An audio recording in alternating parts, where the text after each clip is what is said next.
Bismillahirrahmanirrahim. Assalamualaikum warahmatullahi wabarakatuh. Bertemu lagi dengan saya Novia Komaladewi. Di sini saya akan menjelaskan tentang strategi pemasok.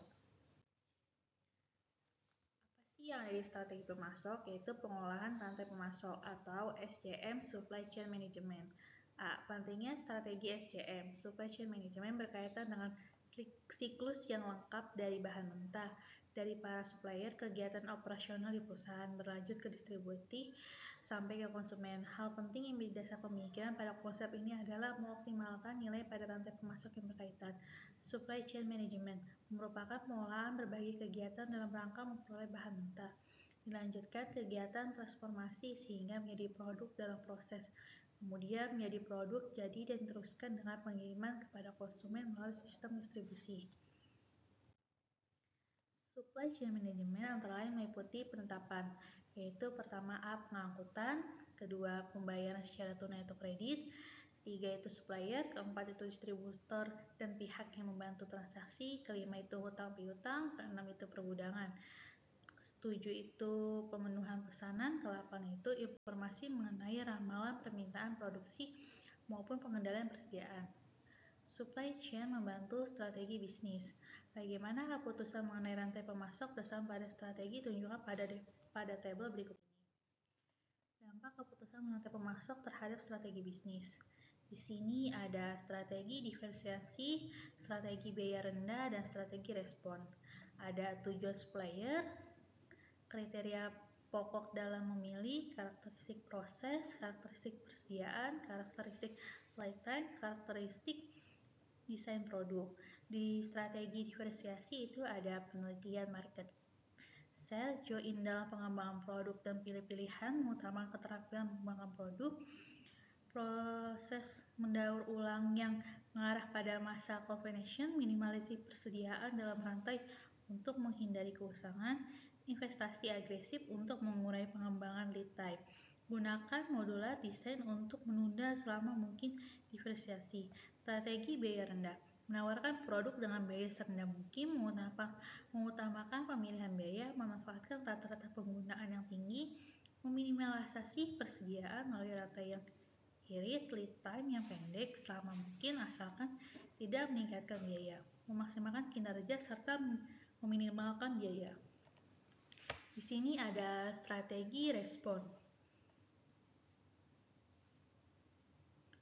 Di sini ada strategi respon. Pertama, respon cepat untuk mengubah pernyataan dan permintaan agar stok minimal, mengutamakan pemilihan kapasitas, kecepatan, dan fleksibilitas, investasi dan kelebihan kapasitas dan proses yang fleksibel, mengembangkan sistem responsif dengan posisi batas stok untuk meyakinkan penawaran, investasi agresif untuk mengurangi lead time produksi, mengutamakan desain produk yang mengarah pada setup time rendah dan produk cepat. Supply chain versus sales strategi. Di sini kita bisa melihat tabel di samping, yaitu ada sales, cost of material, produksi cost, fixed cost, dan profit.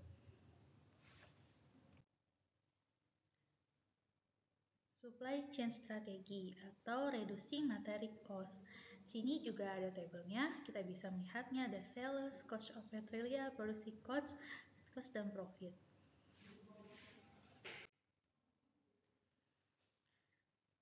Current station cost of material 60% ditambah produksi cost 20% tambah fixed cost 10% dan profit 10%. Sales strategi atau listering sales. Assume X atau new sales date X sama dengan 0,6X ditambah 0,2X ditambah 10.000 tambah 15. X sama dengan 0,8X ditambah 25.000. 0,2X sama dengan 25.000. X sama dengan 125.000. Isu global tentang supply chain. Dalam pasar global, maka perluasan rantai pasokan yang dimiliki menjadi satu tantangan strategi. Strategi lainnya adalah fleksibel, cukup reaktif terhadap perubahan yang baik dari ketersediaan komponen, distribusi, jalan pengiriman, atur impor, dan nilai tukar. Kedua, B. Menggunakan teknologi terupdate untuk jadwal dan pengolahan pengiriman komponen dan produk akhir. Ketiga, Ketiga, ada staf atau C yang mempunyai keahlian secara lokal untuk menyikapi peraturan perdagangan, pengangkutan, konsumen, dan isu politik. Pentingnya pembelian atau forecasting. Strategi pembelian yang efektif merupakan suatu yang vital dalam konsep supply chain management karena proporsi terbesar dari pendapatan digunakan untuk melakukan pembelian. Kebutuhan akan strategi pembelian penerapan strategi itu mengarah pada dibentuknya fungsi pembelian. Pertama, sini ada tujuan pembelian. Pembelian berarti memperoleh barang dan jasa. Tujuannya adalah membantu mengidentifikasi produk, barang, dan jasa yang dapat diperoleh secara eksternal. B. Mengembangkan, mengevaluasi, dan menetapkan supplier harga dan pengiriman yang terbaik bagi produk, barang, dan jasa tersebut. Fokus pembelian. Pembelian terjadi di lingkungan operasi produk, barang, maupun jasa. A. Dalam lingkungan operasi produk, barang, fungsi pembelian dikelola oleh agen pembelian yang memegang wewenang untuk melaksanakan kontrak atas nama perusahaan. B. Fungsi pembelian didukung engineering, drawing, dan sertifikasi dari produk-produk yang dibuat. Dokumen-dokumen pengendalian mutu dan kegiatan-kegiatan pengujian yang mengevaluasi item yang dibeli. C. Dalam lingkungan jasa, peran pembelian agar tidak begitu penting karena produk utamanya merupakan produk intelektual, contoh yang dapat dikemukakan misalnya di organisasi hukum maupun kesehatan. Item utama diperoleh ada fasilitas kantor, perabotan, dan peralatan mobil serta perlengkapan. Supply chain ekonomi. Di sini ada pedagang besar maupun secara eceran membeli semua yang akan dijual, tapi tidak demikian halnya untuk perusahaan manufaktur, karena hanya input yang diperlukan perusahaan untuk menghasilkan output.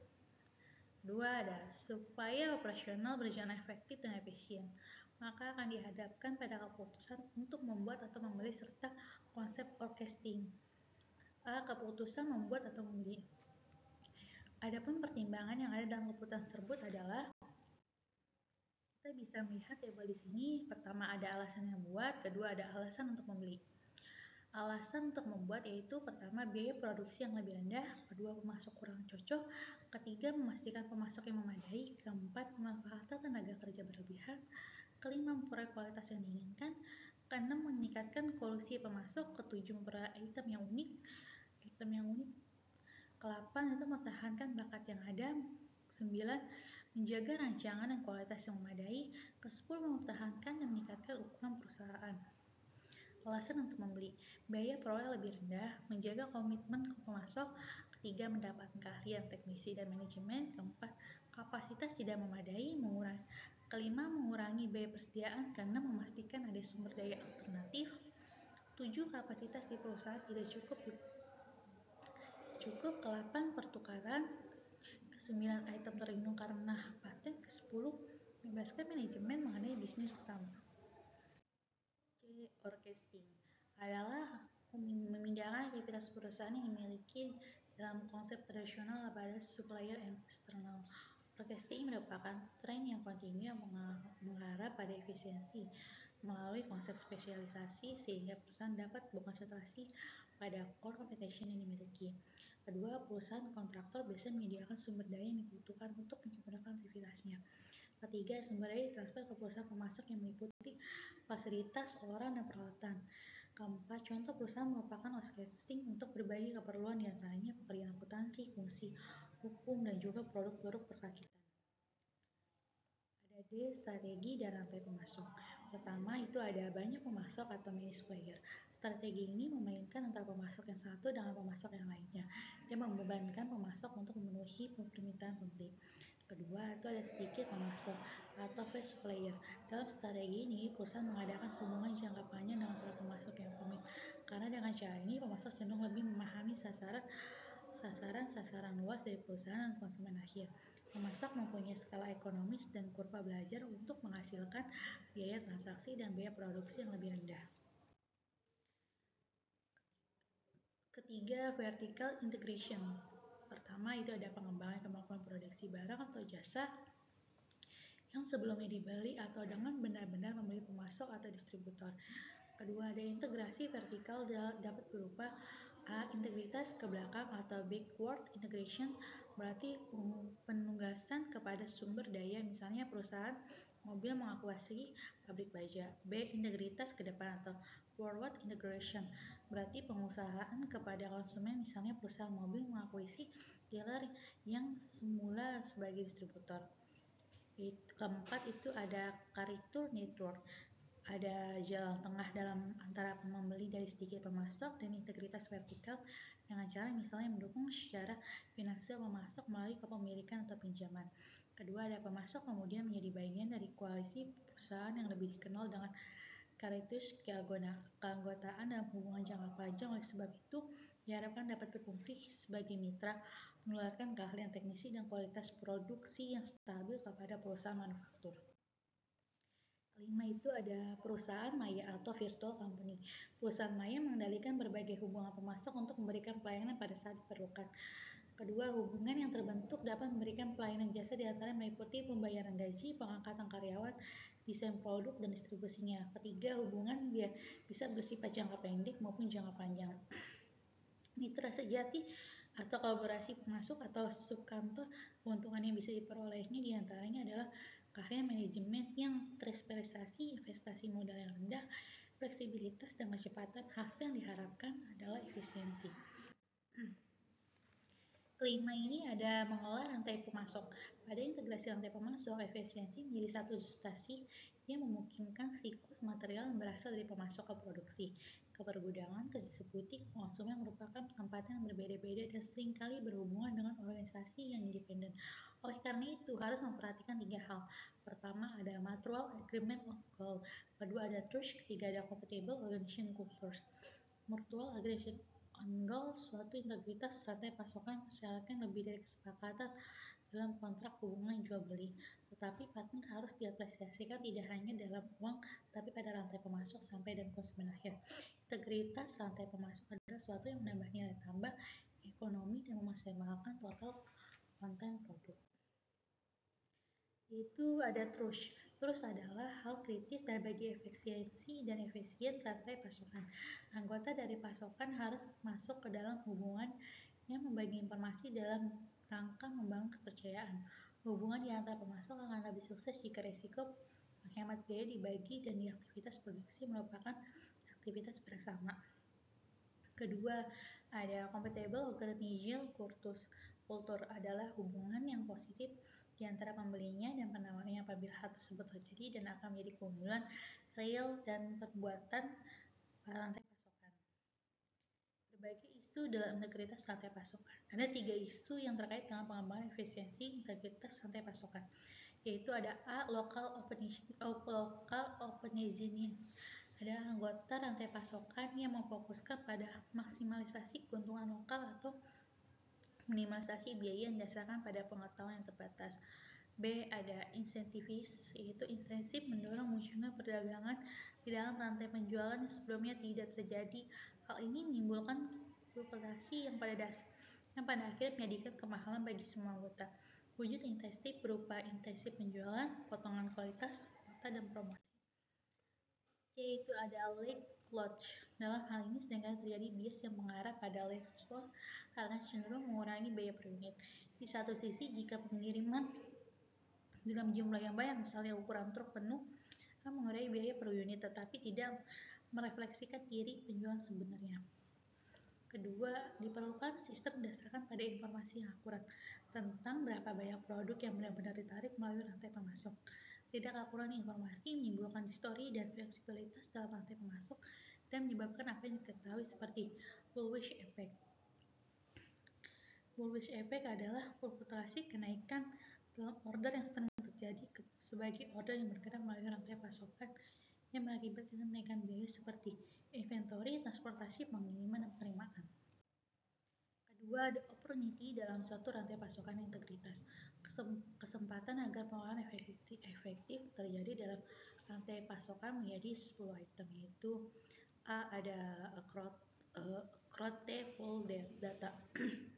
Ini dapat dilakukan melalui sharing atau POS, point of sales informasi sehingga tiap anggota rantai dapat menjadwalkan secara efektif. CAO atau Computer Assisted Ordering. Dengan menggunakan keduanya, maka pengumpulan data dan kemudian menyesuaikan dengan faktor pasar, penyediaan order yang ada, serta mengirimkan kepada supplier yang bertanggung jawab menjaga persediaan barang akhir. B. Itu ada lot size reduction. Dilakukan dalam manajemen yang agresif dengan cara pertama, mengembangkan pengiriman ekonomis, kedua, memberikan diskon yang didasarkan total volume tahunan daripada ukuran pengiriman individual, ketiga, mengurangi biaya order melalui teknis order yang ada dalam variasi untuk pembuatan elektronik. C. Single stage control of revelation, bertanggung jawab secara tetap untuk memonitor dan mengelola inventory untuk pengecekan. Pendekatan ini mengarah pada distorsi informasi dan permainan untuk yang menciptakan buffet effect. D itu vendor management inventory, berarti supplier menjaga material bagi pembeli, seringkali mengirimkan langsung ke pembeli menggunakan departemen. Ada postman, berarti menunda memodifikasi atau customizing produk selama mungkin dalam proses produksi. F channel escalation, yaitu menunda perakitan akhir suatu produk sehingga jalur distribusi dapat dipasang. Yang G dropshipping dan special packaging, berarti pengiriman langsung dari supplier ke konsumen akhir, berarti hemat waktu dan biaya pengiriman kembali. Selain itu biasanya disertai pengemasan yang khusus sesuai dengan kebutuhan konsumen.